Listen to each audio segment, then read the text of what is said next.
أهلا وسهلا بيكم في زوي زون، دليلكم ليوم أفضل الموسم التاني. أنا زوي، وفي البودكاست هنا هتكلم معاكم عن الحياة، عن إزاي نحل مشاكلنا من جذورها عشان نكمل، لأننا عارفين إن الدنيا مش ريشة في هوا زي ما قالوا، ولا طريقنا مسدود مسدود يا ولدي. الدنيا مرحلة هنعديها بحلوها ومرها. هنا هنصنع الحلو ونشوف إزاي نتخلص من المر.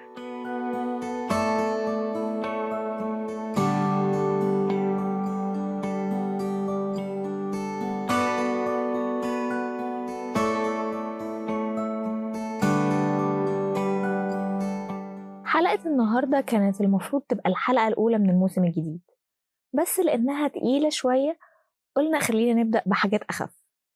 بس زي ما قلنا في حلقة المقدمة إن الموسم ده هندخل في الجد، وموضوع النهاردة هو إزاي نتعامل مع صوتنا الداخلي.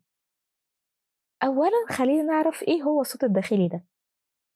الصوت الداخلي ده هو الحوار اللي بنعمله مع نفسنا جوه دماغنا من غير ما نتكلم بصوت عالي، سواء ده كان كلام بنكتبه في شات وبنقوله في دماغنا واحنا بنكتب، أو خطط بنحطها قبل ما ننام.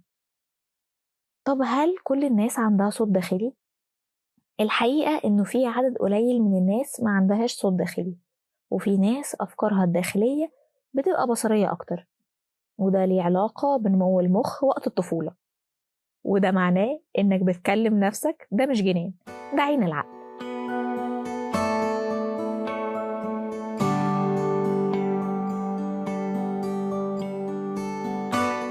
طب ليه الحوار الداخلي ده مهم؟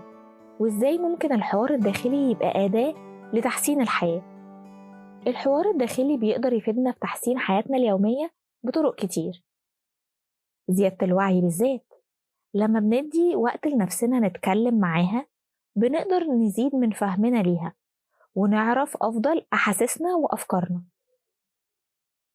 المساعدة في تحديد الأهداف، الحوار مع نفسنا بيساعدنا نحدد أهداف حياتنا، وده بيدي اتجاه وغاية لليوم بتاعنا، وبيساعدنا نكون أكثر رضا عن حياتنا وعن نفسنا، وبتبقى فرصة لتحويل الأفكار السلبية لإيجابية. لما بنتكلم مع نفسنا بنقدر نتعامل مع الأفكار السلبية ونحولها لفرص للتعلم والتطوير، وده بيحسن من مزاجنا وتجربتنا في حياتنا اليومية. كمان الحوار الداخلي بينمي الفكر الإيجابي والبناء، وده بيساعدنا نحل مشاكلنا بشكل أفضل ونبقى أكثر إبداعا. بفهمنا لنفسنا أكتر عن طريق حوارنا الداخلي بنقدر نحسن تواصلنا مع الناس اللي حوالينا ونقوي علاقاتنا الشخصية والاجتماعية.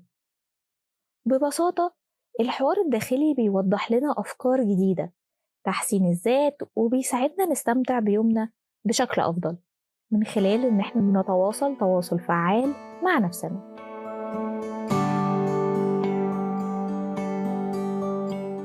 تمام، يعني الصوت الداخلي ده كويس ومفيد ولازم نسمع كلام؟ لا بقى، يبقى انتوا ما تعرفونيش أو ما سمعتوش الموسم اللي فات كويس. اللي متابعنا عارف إنه دايما فيه كلمة ولكن. الصوت الداخلي ده بيبقى حلو وكويس ومفيد ولازم نسمع كلامه، لكن في حالة إنه صوت سليم بيعبر عن الواقع وعن شخصيتنا الحقيقية. لأنه في ساعات الصوت ده بيبقى متأثر بالناس اللي حوالينا والمجتمع والناس، وممكن يعبر عنهم أكتر ما يعبر عنك، وساعتها هتلاقي نفسك يا إما بتتجنب إنك تسمع الصوت ده لأنه مش بتاعك، أو بتعاني في إنك بتحاول ترضيه، فتلاقي نفسك تهت عن حياتك. طيب خلينا نعرف إزاي صوتنا دوت فيه مشكلة. لو لاحظت إنك بتفكر بشكل مستمر في أفكار سلبية زي انتقادات زيادة لنفسك أو شكوك مستمرة، ومع أول مشكلة أو غلطة تلاقي أول فكرة في دماغك بتتهمك بالتقصير من غير أدلة أو براهين، أنت اللي أكلت الجبنة. محكمة بتتنصب ومن أول جلسة اتحكم عليك خلاص مذنب، حتى لو الأدلة ممكن تطلعك براءة عادي.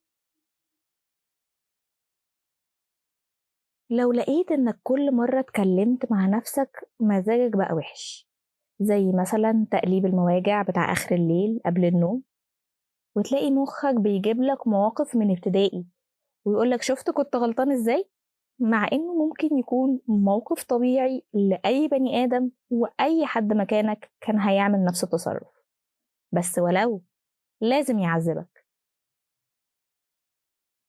لو الأفكار السلبية لقيتها خلاص بقت من المسلمات وبقت أسلوب حياة بتتكرر مستمرة من غير تحسن أو تغيير، وبما إن الزن على الودان أمر من السحر، ما بالك بقى لو اللي بيزن ده جوه دماغك نفسها، لا شغل هيتعمل ولا هننجز حاجة في حياتنا.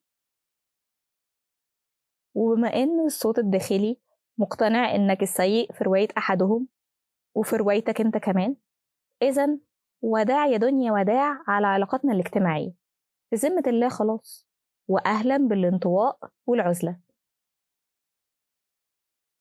المركب اللي ليها رئيسين بتغرق، فلو أنت وصوتك الداخلي مفيش بينكم توافق، هتواجه صعوبة في اتخاذ قرارات حياتك، وهتشك في قدراتك، ما انت فاشل بقى.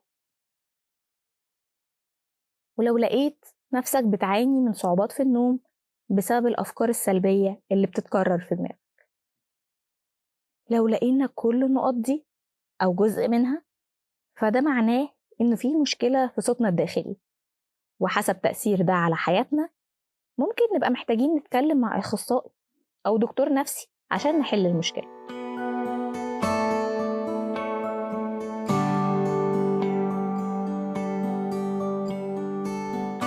أمال بقى فين إننا نحل المشكلة من جذورها؟ إذا كان مع أول مشكلة قلت لنا روح لدكتور نفسي، صحيح فعلا أنا قلت كده، بس ده عشان أنا مش دكتورة، أنا زيكم بقع في مشاكل وأحاول أحلها، ولو المشكلة طلعت كبيرة بروح لدكتور نفسي، بس لأني مؤمنة إنه الإنسان هو دكتور نفسه، فخليني أشارك معاكم شوية حاجات ممكن تساعدنا نسيطر على الموضوع أو ننهيه لو هو مش كبير يعني ومحتاج تدخل من دكتور أو أخصائي نفسي. أولاً لازم يبقى عندنا مساحة للتسامح مع نفسنا، طبيعي إننا نغلط، ده جزء من طبيعتنا البشرية، مفيش إنسان على وجه الأرض مغلطش، فأي غلطة نعملها هي شيء طبيعي وبيحصل لأي حد. تاني حاجة، نتحمل مسؤولية غلطنا، مش معنى إن هو طبيعي إننا نغلط بقى ومحدش ليه عندنا حاجة وأنا بشر بقى وكده، لأ طبعا، كل تصرف بنعمله ليه تبعات لازم نتحمل مسؤوليتها مهما كانت. يعني مثلا كلمت حد بطريقة مش أحسن حاجة، مش هنقعد بقى نتخانق مع صوتنا الداخلي ونسيب الشخص اللي غلطنا فيه يتفلق، الأهم إننا نعتذر للشخص ده وبعد كده نبقى نتخانق مع نفسنا عادي. عملنا مشكلة يبقى نصلحها، وده اللي يبقى شاغل تفكيرنا، ده اللي محتاجين نقعد وندي في الكلام فيه مع نفسنا، وبعد كده يبقى يجي جلد الذات. تالت حاجة، خلاص حلينا المشكلة أهو ودخلنا في جلد الذات على إنه إزاي عملنا كده وإنه كان من الأول ومن المفروض إن إحنا ما نعملش كده. هنا محتاجين نمشي بمبدأ الست ليلى مراد، كان فعل ماضي منسيبه في حاله، والماضي إحنا مالنا وماله. هنرجع للنقطة الأولى ونقول عادي غلطنا. رابعا بقى، لو مفيش جلد ذات بس في إهانة من الصوت الداخلي اللي هو أصلك فاشل وما بتعرفش تعمل حاجة، حتى لو حليت المشكلة دي فإيش عرفك إن الحل ده صح؟ ساعتها نطلع بقى سجل الإنجازات اللي عملناها في حياتنا ونثبت بالأدلة والبراهين إننا مش فشلة وإننا مش بني آدمين وحشين. سلاحنا المهم في المعركة دي إننا نقدر نخلي بالنا من أفكارنا ونعرف إننا المسيطرين على نفسنا مش العكس. اتبعوا الخطوات دي وواحدة واحدة صوتكم الداخلي هيرجع شبهكم.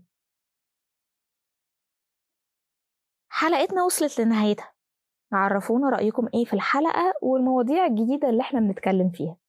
التفاعل يا جماعة مهم جدا عشان نقدر نقدم لكم محتوى فعلا يساعدكم. هنستنى الكومنتس بتاعتكم على الحلقة عن طريق سبوتيفاي أو أبل بودكاست، وعلى اليوتيوب وصفحات السوشيال ميديا بتاعتنا، ودول كلهم في لينك مجمع هتلاقوه في وصف الحلقة.